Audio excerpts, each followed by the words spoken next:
ये कहानी एक आम इंसान की है जो जिंदगी में कुछ नया करने का इरादा रखता है, लेकिन अक्सर चुनौतियों का सामना करता है। विलियम वॉकर एटकिंसन की किताब द सीक्रेट ऑफ सक्सेस हमें ये बताती है कि हर शख्स अपनी तकदीर खुद बनाता है, लेकिन इसके लिए कुछ जरूरी कदम उठाने पड़ते हैं। और यह सफर एक आम शख्स राहुल की है जो अपने लक्ष्यों के पीछे भागता है मगर कहीं न कहीं अटक जाता है। राहुल की शुरुआत राहुल एक छोटे से गांव का रहने वाला है।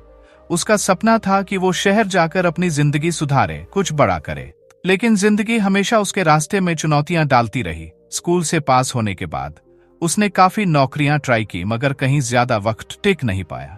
उसके अंदर एक छिपी हुई चाहत थी, एक जज्बा था कुछ कर दिखाने का, लेकिन उसके इरादे हमेशा कमजोर पड़ जाते जब कोई परेशानी सामने आती। ये वो जगह थी जहां सफलता का रहस्य की सीखें शुरू होती है। किताब का पहला सबक है, इच्छा ही हर सफलता का शुरुआती बिंदु है, यानी इच्छा ही हर सफलता का पहला कदम है। लेकिन यह सिर्फ नैतिक बात नहीं बल्कि एक अमली तरीका है जिसे राहुल को समझने में वक्त लगा। इच्छा से आगे का सफर राहुल ने शुरुआत में यह सोचा था कि बस सपने देखना ही काफी होगा, लेकिन कितना गलत था उसका यह अंदाजा जब उसे पहली ही नौकरी में असफलता मिली। एक बार जब उसका इंटरव्यू खराब गया तो उसने अपने सपनों पर शक करना शुरू किया। उसे लगा कि शायद वो कभी कुछ बड़ा नहीं कर पाएगा। इसी दोस्त से किताब सफलता का रहस्य के बारे में सुना। उसका दोस्त उससे कहता है, राहुल, यह किताब जिंदगी को नई सोच देने वाली है। इसको पढ़ के तू अपने अंदर वो हिम्मत पाएगा जो तुझे अब तक नहीं मिली। राहुल ने किताब उठाई और पहला सबक जो उसने पढ़ा वो था, मानसिक दृष्टिकोण ही तुम्हारी सफलता को तय करता है। यानी जो तुम्हारे जहन का रुख है वही। अगर तुम सोचोगे कि तुम हार जाओगे तो तुम वाकई हार जाओगे, और अगर तुम अपने इरादों को मजबूत रखोगे तो तुम जीतने का रास्ता ढूंढ लोगे। सकारात्मक सोच की ताकत। राहुल ने इस कॉन्सेप्ट को अपनी जिंदगी में शामिल करना शुरू किया। पहले तो उसको लगता था कि बस सकारात्मक सोचने से सब कुछ ठीक हो जाएगा, लेकिन जब उसने सफलता का रहस्य के अगले सबक को समझा तब उसकी असली परिवर्तन शुरू हुई। किताब कहती है, इच्छा के साथ एक्शन जरूरी है। सिर्फ सपना देखने से कुछ नहीं होता, उस सपने को हकीकत में बदलने के लिए मेहनत करनी पड़ती है। राहुल ने इस सबक को समझने के बाद अपने काम का तरीका बदला। जब वो नए इंटरव्यू के लिए गया उसने अपने अंदर एक नई सकारात्मकता और हिम्मत महसूस की। अब वो सिर्फ असफलता से डर नहीं रहा था बल्कि उस असफलता को अपने आगे बढ़ने का जरिया समझ रहा था। उसके अंदर यह जज्बा था कि चाहे जितनी भी मुश्किलें आएं, वो अपने सपने को हकीकत में बदल के ही रहेगा। एक छोटी सी उदाहरण, इमरान का सफर। इस मकाम पर राहुल को अपने एक पुराने दोस्त इमरान की याद आई जो एक टैक्सी ड्राइवर था। इमरान भी कभी एक बड़ी कंपनी में मैनेजर बनने का सपना देखता था, लेकिन उसके पास न संसाधन थे और न ही सही मार्गदर्शन। एक दिन जब उसका कार एक्सीडेंट हुआ और टैक्सी बिजनेस बंद हो गया तो सबने कहा कि अब उसकी जिंदगी खत्म हो गई, मगर इमरान ने हार नहीं मानी। उसने एक लोकल वर्कशॉप में ट्रेनिंग शुरू की और धीरे धीरे अपने स्किल्स को सुधारता गया। आज इमरान एक छोटी सी कंपनी का हेड है जो उसने अपने हाथों से खड़ी की है। इमरान का यह उदाहरण राहुल के लिए एक मिसाल बन गया। उसने समझा कि जिंदगी में समस्याएं आएंगी, मगर अगर इंसान का मानसिक दृष्टिकोण सकारात्मक हो और वो एक्शन लेना जारी रखे तो आखिर में सफलता उसके कदमों में होगी। जिंदगी का सबक, हर मुसीबत एक मौका है। राहुल को सफलता का रहस्य का एक और महत्वपूर्ण सबक समझ में आया। हर मुश्किल एक नया मौका है। जब तक तुम समस्याओं को दुश्मन समझते रहोगे वो तुम्हारा रास्ता रोकेंगी, मगर जब तुम समस्याओं को एक अवसर समझना शुरू कर दोगे तो तुम्हारी सोच ही नहीं तुम्हारी दुनिया बदल जाएगी। ये सबक सीखकर राहुल ने अपने नए प्रोजेक्ट्स पर काम करना शुरू किया। उसने अपने शहर में एक छोटा सा बिजनेस शुरू किया। पहले असफलता मिली मगर अब वो उससे घबराया नहीं। उसने असफलताओं से सीखा, उन्हें अपने सुधार का जरिया बनाया। वो अब समझ गया था कि हर बार जब जिंदगी उसे नीचे गिराती है तो यह एक नई शुरुआत का वक्त होता है। पहले भाग का निष्कर्ष। इस पहले भाग में हमें समझ आता है कि सफलता के लिए सिर्फ सपना देखना काफी नहीं होता। उस सपने को हकीकत में बदलने के लिए मानसिक दृष्टिकोण और एक्शन दोनों जरूरी है। सफलता का रहस्य हमें यह सिखाता है कि अपने लक्ष्यों को सिर्फ एक आइडिया न समझो बल्कि उन्हें हकीकत में तब्दील करने की प्रक्रिया सीखो। अगला भाग, सकारात्मक विश्वास की ताकत और विजुअलाइजेशन का किरदार। राहुल के अगले सफर में हम देखेंगे कि कैसे उसने अपने विश्वास और विजुअलाइजेशन को अपने लक्ष्य हासिल करने का जरिया बनाया। सफलता का रहस्य भाग 2, विश्वास और कल्पना की ताकत। राहुल की जिंदगी में अब एक नया मोड़ आ चुका था। उसने यह सीख लिया था कि सिर्फ सपने देखना काफी नहीं है बल्कि उन सपनों को सच बनाने के लिए मेहनत और सही सोच जरूरी है। अब वो समझने लगा था कि उसके अंदर जो बदलाव आ रहे हैं वो उसे सफलता की ओर ले जा सकते हैं। लेकिन एक और अहम चीज थी जिसे उसे समझना था, विश्वास, बिलीफ और कल्पना, विजुअलाइजेशन की ताकत। विश्वास की ताकत। राहुल ने अपनी जिंदगी के हर हिस्से में कोशिश तो बहुत की थी, लेकिन कभी कभी वो खुद पर ही शक करने लगता था। उसे लगता था कि शायद वो इस काम के लायक नहीं है। मगर जब उसने सफलता का रहस्य पढ़ी तो उसे पता चला कि खुद पर विश्वास करना कितना जरूरी है। किताब में लिखा था, जो इंसान खुद पर यकीन नहीं करता वो कभी दूसरों से उम्मीद नहीं कर सकता कि वो उस पर भरोसा करें। यहाँ पर एक सरल बात है, अगर आप खुद पर विश्वास नहीं करेंगे तो आप कभी आगे नहीं बढ़ सकते। राहुल ने सोचा, अगर मैं खुद सोचता हूँ कि मैं नाकाम हो जाऊंगा तो बाकी लोग मुझ पर क्यों भरोसा करेंगे। यही सोचते हुए उसने खुद पर यकीन करना शुरू किया। उसने खुद से कहा, मैं कर सकता हूँ, मुझे खुद पर भरोसा है। एक उदाहरण, नेहा की कहानी। राहुल को अपनी एक दोस्त नेहा की याद आई, जो कॉलेज में उसके साथ पढ़ती थी। नेहा का सपना था कि वो एक सफल वकील बने, मगर शुरू में नेहा को भी खुद पर भरोसा नहीं था। उसने कई बार सोचा कि शायद वो इस काम के लायक नहीं है, मगर फिर एक दिन उसने अपने मन में बदलाव किया। उसने सोचा, अगर मैं खुद को इस लायक नहीं समझूंगी तो कोई और क्यों करेगा। नेहा ने अपने विश्वास को मजबूत किया और आज वो एक कामयाब वकील है। ये कहानी राहुल के लिए बहुत बड़ी सीख बनी। उसने जाना कि जैसे नेहा ने खुद पर यकीन किया, वैसे ही उसे भी करना है। कल्पना की ताकत। अब राहुल एक कदम और आगे बढ़ा। उसने सीखा कि सिर्फ विश्वास करने से बात नहीं बनेगी, बल्कि अपने लक्ष्य की कल्पना करना भी जरूरी है। किताब में कहा गया था कि तुम्हारी कल्पना ही तुम्हारा भविष्य बनाती है। यानी अगर तुम अपने लक्ष्य की साफ साफ तस्वीर अपने दिमाग में बना सकते हो तो तुम उसे हासिल करने का रास्ता भी ढूंढ सकते हो। राहुल ने इस बात को बहुत गहराई से समझा। उसने अपने सपने की एक तस्वीर अपने दिमाग में बनाई।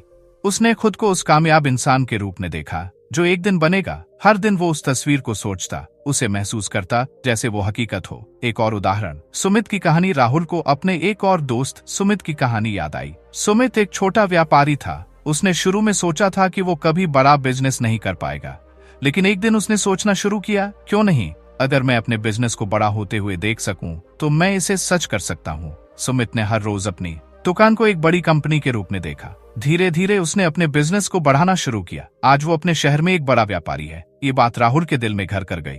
उसने समझा कि अगर वो अपने भविष्य को अपनी कल्पना में देख सकता है तो वो उसे हकीकत में भी बदल सकता है। कल्पना और मेहनत का मेल। राहुल ने सीखा कि सिर्फ कल्पना करना ही काफी नहीं है, आपको अपनी कल्पना को सच्चाई में बदलने के लिए मेहनत करनी पड़ती है।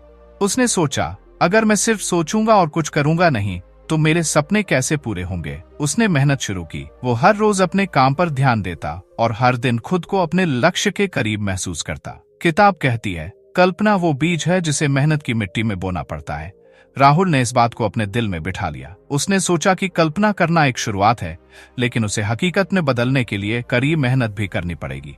उसने अपने जीवन में इस नए नियम को लागू किया, विश्वास, कल्पना और मेहनत।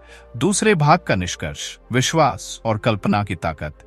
इस दूसरे भाग में राहुल ने सीखा कि खुद पर विश्वास करना और अपने सपने की साफ तस्वीर बनाना कितना जरूरी है। अगर आपके अंदर विश्वास और कल्पना दोनों हैं, तो आप किसी भी लक्ष्य को हासिल कर सकते हैं। सफलता का रहस्य हमें बताती है कि जो हम सोच सकते हैं वो हम कर भी सकते हैं, बस जरूरत है विश्वास और मेहनत की। अगला भाग, कड़ी मेहनत और सही दिशा का सफर। अगले हिस्से में हम देखेंगे कि कैसे राहुल ने कड़ी मेहनत और सही दिशा में चलते हुए अपने सपनों को और करीब पाया। राहुल अब अपनी जिंदगी में एक मजबूत मानसिक दृष्टिकोण लेकर आगे बढ़ रहा था। उसके पास अब एक स्पष्ट विश्वास था कि वो जो चाहे कर सकता है। उसकी कल्पना में अब उसका लक्ष्य साफ दिखाई देने लगा था, मगर उसे जल्द ही समझ में आया कि सिर्फ सोचने से और यकीन करने से कुछ नहीं होता। अब वक्त था मेहनत का।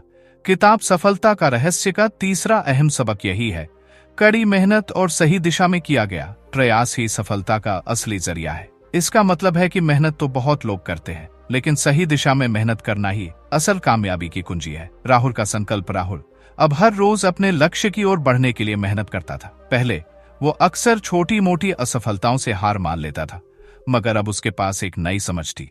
हर असफलता सिर्फ एक सबक है। उसने अपने बिजनेस को बढ़ाने के लिए नई रणनीतियां सोची। उसने मार्केटिंग पर ध्यान दिया, अपने ग्राहकों से जुड़ने की कोशिश की और अपने उत्पादों को बेहतर बनाने पर काम किया। अब उसका हर दिन मेहनत से भरा होता था, मगर राहुल की मेहनत बेकार नहीं जा रही थी, क्योंकि उसने अपनी मेहनत को सही दिशा में लगाना सीखा था। सही दिशा का महत्व। कई बार लोग मेहनत करते हैं, लेकिन वे नहीं जानते कि किस दिशा में उन्हें जाना है। सफलता का रहस्य में एटकिंसन ने लिखा है कि अगर तुम गलत दिशा में भाग रहे हो तो जितनी तेजी से दौड़ोगे उतना ही दूर गलत जगह पहुंचोगे। यानी अगर तुम गलत दिशा में मेहनत कर रहे हो तो तुम्हारी मेहनत बेकार जाएगी। राहुल ने इस बात को बहुत ध्यान से समझा। उसने पहले अपने लक्ष्य को स्पष्ट किया, फिर हर कदम को सही दिशा में उठाना शुरू किया। अब उसकी मेहनत का हर पल सही दिशा में था। वो सिर्फ काम करने के लिए काम नहीं कर रहा था, बल्कि सोच समझकर अपने हर कदम को आगे बढ़ा रहा था। एक उदाहरण, अमित की कहानी। राहुल को एक दोस्त की कहानी याद आई, अमित एक मेहनती लड़का था। उसने हर काम में जी जान लगा दी थी, मगर उसकी जिंदगी में कोई खास तरक्की नहीं हो रही थी। एक दिन उसने सोचा, मैं इतनी मेहनत तो कर रहा हूं, लेकिन मेरी दिशा सही है या नहीं। अमित ने अपनी मेहनत का विश्लेषण किया और पाया कि वो गलत कामों में अपना वक्त और ताकत बर्बाद कर रहा था। उसने अपनी दिशा बदली। उसने उन कामों पर ध्यान दिया जो असल में उसके लक्ष्य से जुड़े थे, और देखते ही देखते उसकी मेहनत रंग लाने लगी। यह कहानी राहुल के लिए बहुत बड़ी प्रेरणा बनी। उसने सोचा, अगर मैं भी अपनी मेहनत को सही दिशा में लगाऊं तो मैं भी अमित की तरह सफल हो सकता हूं। राहुल की सही दिशा। राहुल ने मेहनत के साथ साथ अपनी दिशा पर भी फोकस किया। उसने सोचा, मैं सिर्फ काम नहीं करूंगा, बल्कि हर काम को अपने लक्ष्य से जोड़ूंगा। अब उसकी मेहनत सिर्फ रोजमर्रा के कामों में नहीं थी, बल्कि एक सोची समझी रणनीति के साथ थी। राहुल ने अपनी रोज की मेहनत को छोटे छोटे हिस्सों में बांट दिया। उसने एक योजना बनाई कि कैसे हर दिन थोड़ा थोड़ा आगे बढ़ेगा। उसने कहा, मैं एक दिन में बड़ा काम नहीं कर सकता, मगर हर दिन छोटे छोटे कदम उठाकर बड़ी सफलता हासिल कर सकता हूं। एक और उदाहरण, सीमा की कहानी। सीमा, जो राहुल की एक दोस्त थी, हमेशा से एक अच्छी शिक्षक बनना चाहती थी, मगर उसने कई सालों तक अपनी मेहनत गलत दिशा में लगाई। वो हर जगह काम ढूंढने की कोशिश करती रही, मगर सही जगह पर ध्यान नहीं दिया। एक दिन उसने अपने अंदर झांका और सोचा, क्या मेरी मेहनत सही दिशा में है? उसने पाया कि अगर वो सिर्फ शिक्षा में अपना फोकस रखे और अपनी स्किल्स को बेहतर बनाए तो उसे सही नौकरी मिल सकती है। सीमा ने अपने मेहनत का रास्ता बदला। उसने अपने पढ़ाने की तकनीक सुधारी, बेहतर तरीके सीखे और अपनी मेहनत को शिक्षण में लगाया। कुछ समय बाद उसे एक बेहतरीन स्कूल में नौकरी मिली और अब वो एक सफल शिक्षक है। इस कहानी से राहुल को यह सीख मिली कि मेहनत सही दिशा में होनी चाहिए, तभी उसका फल मिलता है। छोटे कदमों से बड़ा सफर। राहुल ने अपने लक्ष्य को छोटे हिस्सों में बांट दिया। उसने सोचा, अगर मैं हर दिन बस एक छोटा कदम आगे बढ़ूं तो आखिरकार मैं अपने लक्ष्य तक पहुंच जाऊंगा। अब वो एक बड़ा काम करने की बजाय छोटे छोटे कामों पर ध्यान देने लगा। उसकी मेहनत हर दिन थोड़ा थोड़ा उसे उसके सपने के करीब ले जा रही थी। किताब में कहा गया है, हर बड़ा सफर छोटे कदमों से शुरू होता है। यह लाइन राहुल के दिल में घर कर गई। उसने अपने हर दिन के कामों को एक सफर माना और धीरे धीरे उस सफर की मंजिल के करीब पहुंचने लगा। तीसरे भाग का निष्कर्ष, मेहनत और दिशा का मेल। इस तीसरे भाग में हमने देखा कि कैसे मेहनत तभी रंग लाती है जब उसे सही दिशा में लगाया जाए। राहुल ने सीखा कि मेहनत करना जरूरी है, लेकिन उससे भी जरूरी है उस मेहनत को सही दिशा में लगाना। सफलता का रहस्य हमें बताती है कि बिना दिशा के मेहनत सिर्फ समय की बर्बादी है, लेकिन जब मेहनत सही दिशा में हो तो वो जिंदगी बदल सकती है। अगला भाग, आत्मनियंत्रण और अनुशासन का महत्व। अगले भाग में हम देखेंगे कि कैसे राहुल ने अपने जीवन में आत्मनियंत्रण और अनुशासन का महत्व समझा और इन दोनों गुणों ने उसे और भी मजबूत बनाया। सफलता का रहस्य, भाग 4, आत्मनियंत्रण और अनुशासन का महत्व। राहुल अब अपनी मेहनत और सही दिशा के महत्व को अच्छी तरह समझ चुका था, मगर उसे जल्दी ही एहसास हुआ कि सफल होने के लिए एक और महत्वपूर्ण चीज की जरूरत है, आत्मनियंत्रण और अनुशासन। कड़ी मेहनत करने का फैसला तो आसान है, मगर उस पर लगातार बने रहना और हर दिन अपने लक्ष्य के प्रति समर्पित रहना, यह काम सिर्फ आत्मनियंत्रण और अनुशासन से ही मुमकिन है, जो इंसान को अपने कमजोर पलों में भी मजबूत बनाए रखती है। जब इंसान को अपने ऊपर काबू होता है, तब वो अपने छोटे मोटे डर, आलस और डिस्ट्रैक्शंस, ध्यान भटकाने वाली चीजों से बच सकता है। राहुल के सामने सबसे बड़ी चुनौती यह थी कि वो अक्सर ध्यान भटकने लगता था। उसे पता था कि उसे मेहनत करनी है, मगर कभी कभी उसके पास आलस आ जाता और वो काम को टाल देता था। लेकिन अब उसे किताब की सीख याद आ गई। उसने खुद से कहा, अगर मुझे खुद पर काबू नहीं होगा तो मैं अपने सपनों तक कैसे पहुंचूंगा। यही सोचकर उसने अपने जीवन में आत्मनियंत्रण लाने का फैसला किया। अनुशासन की शुरुआत राहुल ने यह तय किया कि हर दिन का एक शेड्यूल बनेगा। सुबह उठकर सबसे पहले वो अपने दिन की योजना बनाएगा और फिर उसी के मुताबिक काम करेगा। उसने समझा कि अगर उसे सफल होना है तो उसे अपनी इच्छाओं और आदतों पर काबू पाना होगा। किताब में एक और अहम बात लिखी थी, अनुशासन वो पुल है जो सपनों और हकीकत के बीच बनता है। यानी अगर तुम अनुशासन से काम करोगे तो तुम अपने सपनों को हकीकत में बदल सकते हो। राहुल का नया रूटीन। राहुल ने सुबह जल्दी उठना शुरू किया। उसने अपना समय निश्चित कर लिया। सुबह का 1 घंटा वो पढ़ाई में लगाएगा, फिर अगले कुछ घंटे अपने काम में। दिन के बाकी समय में वो उन कामों पर ध्यान देगा जो उसके बिजनेस को आगे बढ़ा सकते हैं। वो हर दिन थोड़ी थोड़ी प्रैक्टिस करेगा ताकि उसकी स्किल्स और भी बेहतर हो सके। राहुल जानता था कि अनुशासन सिर्फ समय का पाबंद होना नहीं है, बल्कि यह भी है कि आप हर दिन लगातार अपने काम पर ध्यान दें, चाहे कितना ही मन न लगे। उसने यह समझा कि असली ताकत वहीं से आती है जब इंसान खुद को हर रोज अपने लक्ष्य की ओर बढ़ने के लिए प्रेरित करता है। एक उदाहरण, प्रियंका की कहानी। राहुल की एक दोस्त प्रियंका ने भी आत्मनियंत्रण और अनुशासन के महत्व को समझा था। प्रियंका का सपना था कि वो एक अच्छी लेखिका बने। शुरू में वो हर दिन लिखने की कोशिश करती, मगर कभी कभी आलस और डिस्ट्रैक्शंस उसे रोक देते थे। लेकिन एक दिन उसने एक फैसला किया। उसने अपने लिए एक सख्त रूटीन बनाया। हर दिन सुबह 1 घंटा सिर्फ लिखने का, चाहे मन हो या न हो, वो हर हाल में लिखेगी। शुरू में प्रियंका को बहुत मुश्किल हुई, मगर धीरे धीरे उसने खुद को अनुशासित कर लिया। कुछ महीनों बाद उसकी मेहनत रंग लाई और उसका पहला लेख एक बड़ी मैगजीन में छपा।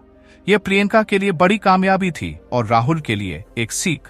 आत्मनियंत्रण से समय प्रबंधन। राहुल ने यह भी सीखा कि आत्मनियंत्रण और अनुशासन से वो अपने समय को बेहतर तरीके से मैनेज कर सकता है। पहले वो अक्सर सोचता था कि उसके पास पर्याप्त समय नहीं है, मगर जब उसने अपने दिन का एक एक पल सुनियोजित तरीके से बिताना शुरू किया तो उसे समझ आया कि उसके पास हमेशा समय था, बस उसे सही तरीके से इस्तेमाल करने की जरूरत थी।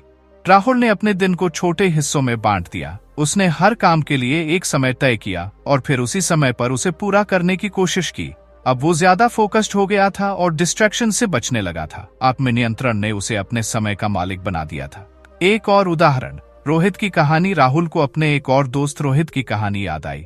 रोहित हमेशा से एक अच्छे संगीतकार बनना चाहता था, मगर उसकी एक बड़ी कमजोरी थी, वो कभी भी अपने काम को समय पर पूरा नहीं कर पाता था। लेकिन एक दिन उसने खुद से वादा किया कि वो अपने समय का सही इस्तेमाल करेगा।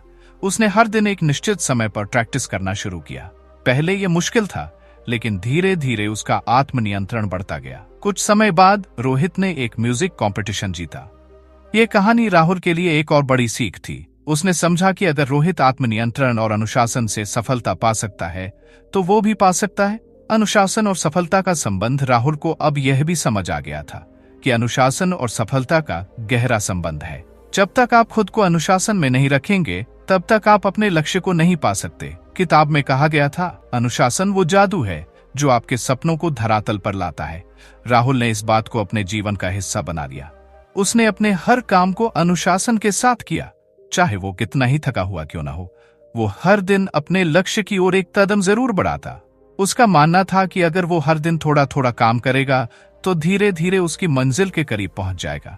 चौथे भाग का निष्कर्ष, आत्मनियंत्रण और अनुशासन।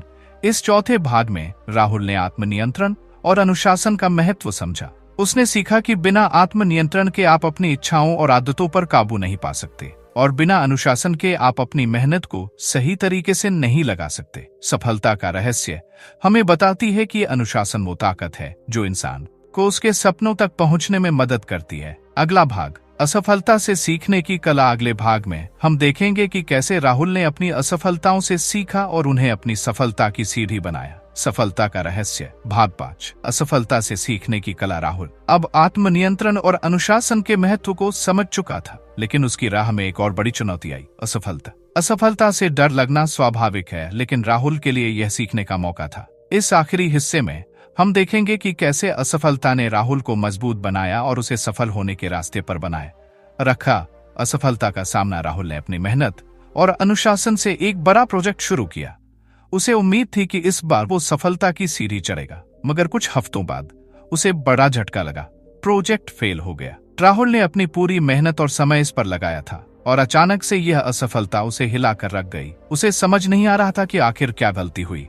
किताब में एक बहुत महत्वपूर्ण लाइन लिखी थी, असफलता का मतलब हार नहीं होती, यह बस यह बताती है कि आपको अपने प्रयासों को सही दिशा में ले जाने की जरूरत है। राहुल को अब समझ आ गया कि असफलता सिर्फ एक रुकावट नहीं है, बल्कि यह उसे कुछ सिखाने आई है। असफलता से घबराने के बजाय उसने इसे अपने अनुभव का हिस्सा बनाने का फैसला किया। असफलता से सीखने का पहला कदम, आत्म मूल्यांकन। राहुल ने सबसे पहले अपनी असफलता का आत्म मूल्यांकन किया। उसने सोचा, मैंने कहाँ गलती की, क्या मैंने सही दिशा में काम किया था? यह सवाल खुद से पूछकर उसने अपनी कमजोरियों और गलतियों को पहचाना। उसने महसूस किया कि उसकी योजना में कुछ खामियां थीं और वो खुद को बेहतर तरीके से तैयार कर सकता था। सफलता का रहस्य में यह कहा गया है, असफलता वो शिक्षक है जो आपको आपकी कमियों का एहसास कराती है। राहुल ने अब यह सीख लिया था कि असफलता का सही इस्तेमाल तभी किया जा सकता है जब आप उससे सीखें और उसे अपने भविष्य के फैसलों में शामिल करें। असफलता के बाद दोबारा उठना। एक असफलता के बाद राहुल को फिर से उठना मुश्किल लग रहा था, मगर उसने यह समझा कि अगर वो अब हार मान लेगा तो उसकी मेहनत बेकार चली जाएगी। उसे खुद पर भरोसा रखना होगा और दोबारा कोशिश करनी होगी। राहुल ने किताब में पढ़ा था कि सफल लोग वो होते हैं जो बार बार गिरने के बावजूद उठ खड़े होते हैं। इसने उसे प्रेरित किया। उसने खुद से कहा, अगर मैं अब हार मान लूंगा तो मैं कभी नहीं जान पाऊंगा कि मैं कितनी दूर जा सकता था। यह सोचते हुए उसने फिर से अपनी योजना बनाई और इस बार अपनी गलतियों से सबक लेते हुए नई रणनीति के साथ काम शुरू किया। एक उदाहरण, अमित की कहानी। राहुल को अपने दोस्त अमित की कहानी याद आई। अमित भी एक बिजनेसमैन था और उसने एक बार एक बड़ा प्रोजेक्ट शुरू किया था। शुरू में सब कुछ सही चल रहा था, मगर अचानक एक दिन उसका पूरा बिजनेस गिर गया। अमित को बहुत बड़ा घाटा हुआ और उसे लगा कि अब वो कभी भी सफल नहीं हो पाएगा। लेकिन अमित ने हार मानने के बजाय अपनी गलतियों से सीखा। उसने सोचा कि कहां-कहां उसने गलत फैसले लिए और अपनी योजनाओं को कैसे बेहतर बना सकता है। कुछ महीनों बाद उसने दोबारा कोशिश की और इस बार उसका बिजनेस सफल हो गया। अमित की यह कहानी राहुल के लिए प्रेरणा बन गई। असफलता को सीढ़ी बनाओ। राहुल ने अब यह सीख लिया था कि असफलता कोई अंत नहीं है। अगर आप असफल होते हैं तो इसका मतलब यह नहीं है कि आप नाकाम हो गए हैं। इसका मतलब है कि आप अपनी यात्रा के उस हिस्से में हैं जहां आप कुछ सीख रहे हैं। किताब में लिखा था, असफलता वो पत्थर है जिस पर कदम रखकर आप सफलता की ऊंचाई तक पहुंचते हैं। ये बात राहुल को हर बार याद आती थी जब वो किसी परेशानी का सामना करता था। उसने यह सीख लिया था कि जब तक आप सीखते रहते हैं तब तक कोई भी असफलता आपको रोक नहीं सकती। असफलता से निडर रहना। राहुल ने यह भी समझा कि असफलता से डरना नहीं चाहिए। अक्सर लोग असफलता के डर से कुछ नया करने की हिम्मत नहीं करते, मगर राहुल ने अब यह तय कर लिया था कि वो हर असफलता को एक अवसर की तरह देखेगा। उसने यह समझा कि जितनी बार वो असफल होगा उतनी बार वो कुछ नया सीखेगा और भी बेहतर बनेगा। सफलता उन्हीं को मिलती है जो असफलता से निडर होकर आगे बढ़ते हैं। ये बात किताब में लिखी थी और अब राहुल के जीवन का हिस्सा बन रही थी। अंतिम सफलता की ओर कदम। राहुल ने अब अपनी असफलताओं को पीछे छोड़ दिया था और एक नई जोश के साथ अपने काम पर लग गया। उसने अपनी सारी सीखों को अपने नए प्रोजेक्ट में शामिल किया। धीरे धीरे उसका काम चल निकला और वो अपनी मंजिल की ओर बढ़ने लगा। उसने समझा कि सफलता कोई एक दिन का काम नहीं है, बल्कि यह धीरे धीरे मिलने वाला फल है जिसे मेहनत, अनुशासन और असफलताओं से सीख कर पाया जाता है। राहुल की अंतिम सफलता कई महीनों की मेहनत और असफलताओं के बाद आखिरकार राहुल को वो सफलता मिली जिसका वो सपना देख रहा था। उसका बिजनेस अब सही दिशा में था और उसने खुद को उस मुकाम पर पाया जहां उसने सोचा था। मगर यह सफलता उसे सिर्फ उसकी मेहनत से नहीं मिली, बल्कि उसकी असफलताओं से मिली सीखों से भी। अंतिम भाग का निष्कर्ष, असफलता से सीखें। इस 5वें और अंतिम भाग में राहुल ने यह सीखा कि असफलता कोई बाधा नहीं है, बल्कि यह एक अवसर है। जब आप असफल होते हैं तो आप सीखते हैं और वही सीख आपको और भी मजबूत बनाती है। सफलता का रहस्य यही है कि आप कभी भी हार नहीं मानते और अपनी असफलताओं को अपनी सफलता की सीढ़ी बनाते हैं। सफलता का रहस्य किताब हमें यह सिखाती है कि मेहनत, अनुशासन, आत्मनियंत्रण और असफलताओं से सीखकर ही हम अपने सपनों को हकीकत में बदल सकते हैं। निष्कर्ष, राहुल की कहानी में हमने देखा कि कैसे वो सफलता का रहस्य समझता है। उसने मेहनत, अनुशासन और आत्मनियंत्रण से अपनी मंजिल की ओर कदम बढ़ाया और अपनी असफलताओं से सीखकर आखिरकार अपनी मंजिल को पाया। यही सफलता का असली रहस्य है, कभी हार न मानना और अपनी असफलताओं को अपनी ताकत बनाना। तो दोस्तों, आज की ऑडियो बुक यहीं खत्म होती है। हमें उम्मीद है कि आपने इससे बहुत कुछ सीखा होगा और इसे अपनी जिंदगी में जरूर लागू करेंगे। अगली बार हम फिर से एक नई और प्रेरणादायक वीडियो के साथ हाजिर होंगे, जिससे आपको और भी मोटिवेशन और क्लैरिटी मिलेगी। तब तक अपना ख्याल रखिए, सकारात्मक सोचिए और अपने जीवन के लक्ष्य की ओर लगातार बढ़ते रहिए। हमारे चैनल लेदर अप को सब्सक्राइब करना ना भूलें ताकि आप कोई भी नई अपडेट मिस ना करें। मिलते हैं जल्द ही, तब तक चलते रहिए, बढ़ते रहिए।